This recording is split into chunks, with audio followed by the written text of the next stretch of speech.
Assalamualaikum warahmatullahi wabarakatuh. Ya, alhamdulillahirabbil alamin. Shalatu wassalamu ala asrofil anbiya wal mursalin wa ala alihi washabihi ajmain. Amma ba'du. Di sini saya akan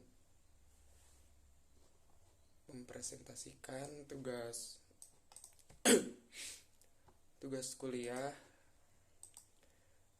mata kuliah Tafsir Hadis Ibadah dengan dosen pengampu Imam Sahal Ramdhani STHI MPD. Saya sebagai kelompok 5 ya, mengusung tema mengenai zakat. Di sini kelompok 5 ada saya Muhammad Rizky Ramdhani dan Zaka Muwahid. Langsung saja kepada materi. Di sini saya mengambil judul produktivitas zakat dalam penuntasan kemiskinan.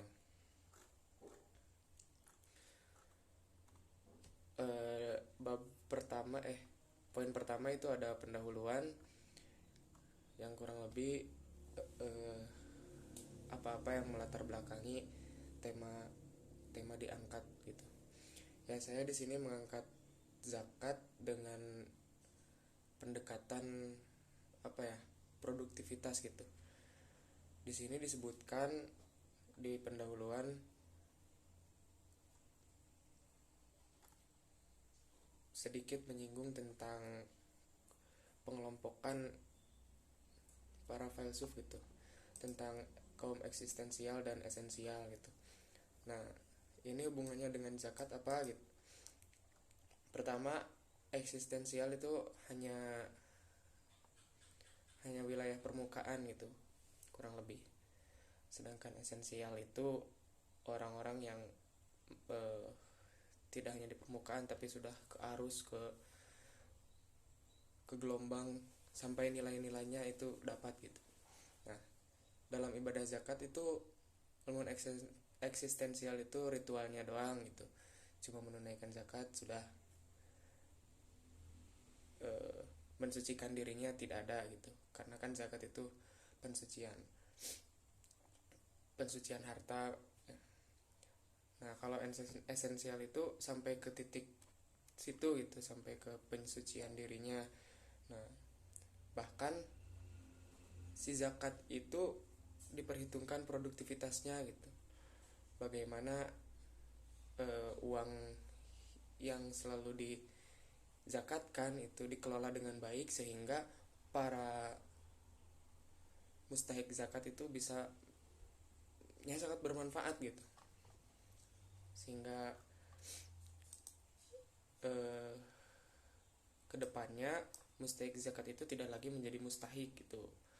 Bahkan harusnya jika zakat produktif itu si mustahik kedepannya bisa jadi muzaki makan.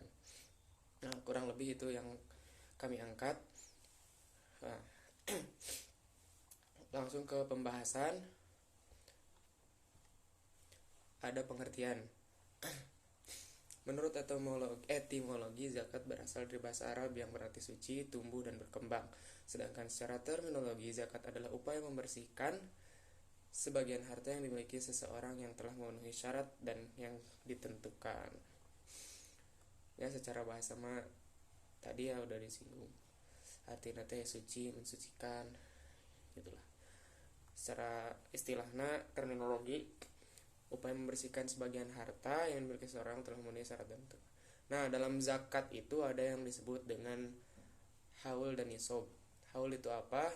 Haul itu adalah batas seseorang memiliki harta, batas waktu seseorang memiliki harta. Biasanya itu aya nu tahun batasna gitu. Tuh, kalau nisab itu batas hartana seseorang gitu. Namun emas misalnya terus gadu 10 kg gitu, dalam jangka waktu setahun haulna tos nyampe, nisabna udah nyampe, baru dia wajib menunaikan zakat gitu. Nah, seperti itu kurang lebih itu zakat. Dalam Al-Quran terdapat banyak ayat-ayat yang membicarakan mengenai zakat. Di antaranya adalah Quran surat At-Taubah ayat 35 yang yauma yuhma 'alaiha fi nari jahannama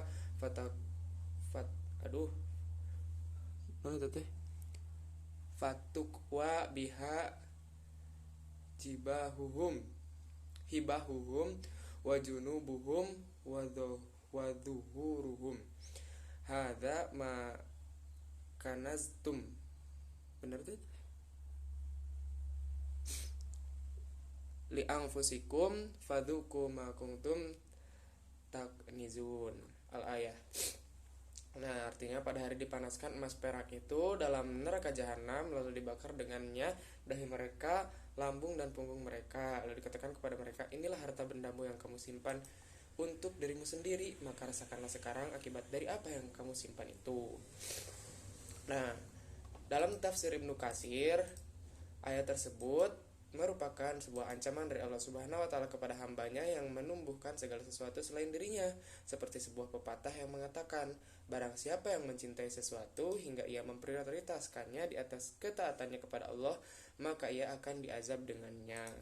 Nah, jadi ayat ini berbicara tentang betapa pentingnya zakat gitu, sampai-sampai Allah Subhanahu wa taala itu mengeluarkan kalimat-kalimat ancaman gitu, mengancamnya dengan emas perak yang ia miliki terus dipanaskan karena awakna gitu. Wah, kebayang ya, eta mun Allah geus nyebut gitu, wah berarti bahaya pisan gitu. Maksudnya hati-hati gitu. Ulah nepikeun ka urang siga kitu. Nah gitu. Nah si harta yang kita punya gitu, kalau kita tidak menunaikan zakat, tadi zakatan si hartana, nangke si hartana itu teh bakal ngahisab, bakal malikan kayak di akhirat teh gitu. Jadi makanya harus di zakatan biar nggak kayak gitu. Terus apalagi ya? Ya pokoknya seperti itu kurang lebih. Ayat ada lagi dalilnya yang kedua adalah khudh min amwalihim shadaqatan tutahhiruhum wa tuzakkihim biha wa shalli 'alaihim inna sholataka sakana lahum wallahu sami'un alim. Kieu nya teu jelas ari Al-Qur'an dina digital. Artinya ambillah zakat dari sebagian harta mereka, dengan zakat itu kamu bersihkan dan mensucikan mereka, dan mendoalah untuk mereka, sungguhnya doa kamu itu menjadi ketentraman jiwa bagi mereka, dan Allah Maha mendengar lagi Maha mengetahui. Nah, eta salah satuna. Terus lanjut. Nah, sejarah. Poin kedua ada sejarah zakat gitu. Sejarah zakat itu jadi pertama kali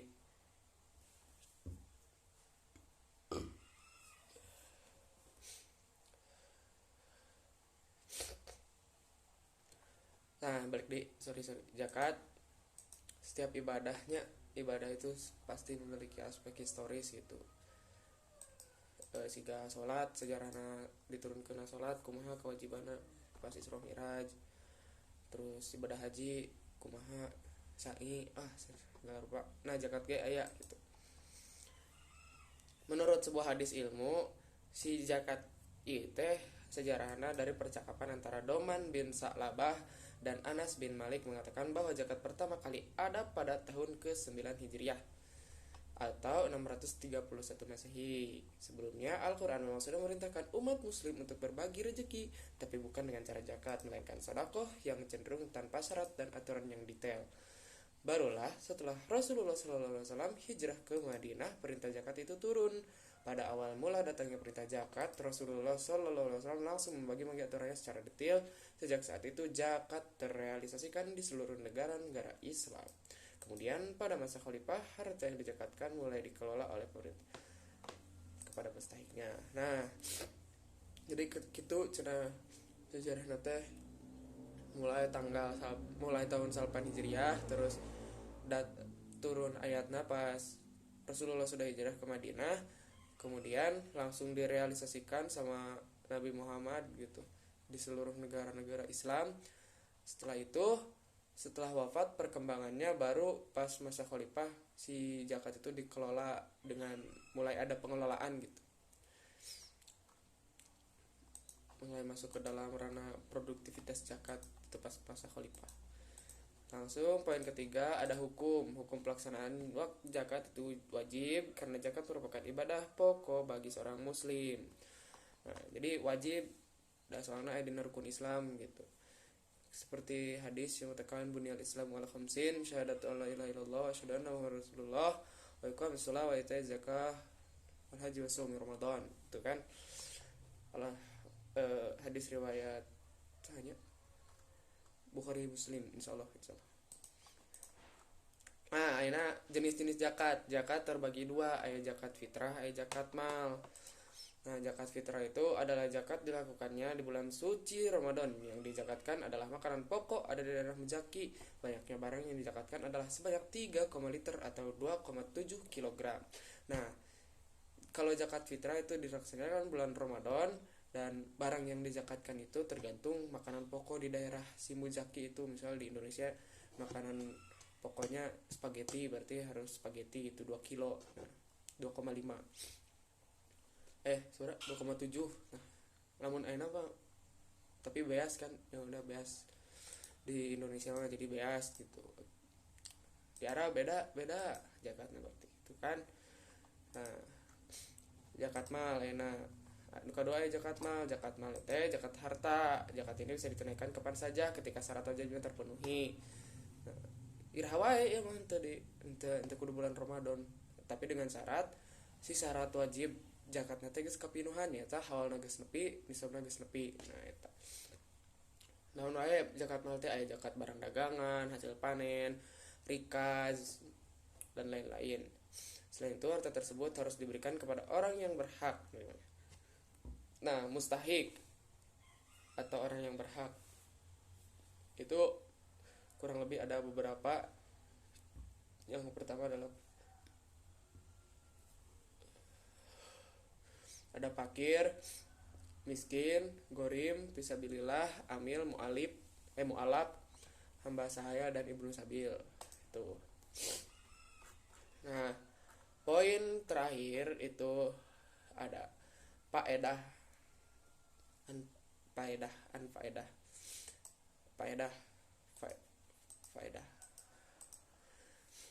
Nah, barusan dijelaskan ada 2 zakat gitu, zakat mal, zakat fitrah. Terus ai zakat produktif nu kumaha. Istilah produktivitas zakat atau zakat produktif itu sendiri bukan jenis-jenis zakat gitu, tapi itu adalah pengistilahan dari para akademisi gitu mengenai ini zakat gitu. Nah, faedahna zakat itu yang tadi disampaikan di pendahuluan bahwa seharusnya zakat itu memberikan dampak gitu kepada si mustahik. Jadi sebelum ke situ dulu, pertama kita membahas kemiskinan. Kemiskinan itu ada 2 pandangan. Yang pertama ada kemiskinan sebagai sebab dan ada kemiskinan sebagai akibat. Nah, kalau kemiskinan sebagai sebab, kenapa seseorang itu miskin? Jawabannya bisa karena mereka tidak bekerja. Kenapa mereka tidak bekerja? Karena mereka tidak punya keahlian, karena mereka tidak punya modal, karena mereka tidak punya pekerjaan dan atau malas gitu. Nah, itu sebagai sebab. Kalau kita memandang kemiskinan sebagai akibat, ya sudah gitu. Mereka miskin. Ya udah, mereka miskin gitu. Itu sebagai akibat. Nah, yang dimaksud dengan produktivitas zakat itu adalah menuntaskan kemiskinan sebagai sebab. Bagaimana caranya? Si mustahik zakat yang sebelumnya miskin karena tidak usaha, bagaimana caranya uang zakat itu yang diberikan bisa menjadi modal dalam usahanya, sehingga kelamaan gitu, lambat laun berproses, mereka bisa menghasilkan uang sendiri dari modal itu, dari zakat gitu. Dan kedepannya ia tidak akan menjadi mustahik lagi, bahkan bisa menjadi muzaki yang memberikan zakat gitu. Masya Allah, Allah. Nah, kalau kita memandang kemiskinan sebagai akibat, ya sudah gitu. Si eta miskin, pasihan. Udah gitu. Misal kalau kemarin ya pas Ramadan banyak acara charity bagi-bagi gitu ke orang miskin, kasih sembako 5 kilogram beras dan sebagainya gitu. Itu mah sudah dimakan 1 minggu sama si itu, sama yang dikasihnya. Udah setelah itu habis ya sudah miskin lagi gitu. Nah itu kalau kita memandang kemiskinan hanya sebagai akibat. Kalau sudah sebagai sebab, maka penuntasan kemiskinan itu